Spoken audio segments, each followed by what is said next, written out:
Now, I mentioned I have an 18-year-old, I also have a 16-year-old, and you might say, do you care about their happiness? I mean, if you want your kids to be gritty, or if you want your team to be gritty, or if you want your company to be gritty, I mean, do you do it at the expense of happiness and well-being?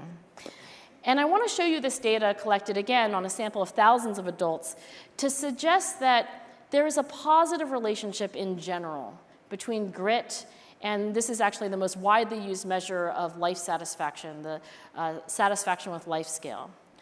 And there are, of course, exceptions. I mean, all of us know people who are really gritty and they're not happy or the opposite.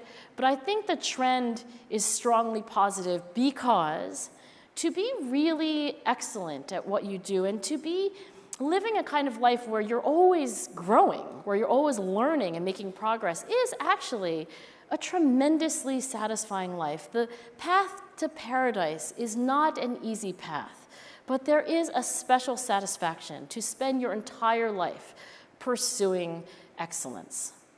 So I don't worry too much about my 18-year-old and my 16-year-old being unhappy because of lack or excess of grit, I should say. I mean, there are other things that could go wrong, but I don't think we're steering young people down the wrong path when we say, why don't you see if you can pursue something that you grow to love? Why don't you do something where you don't mind waking up in the middle of the night and getting a drink of water and, gosh, it's on your mind. That's actually a wonderful way to live.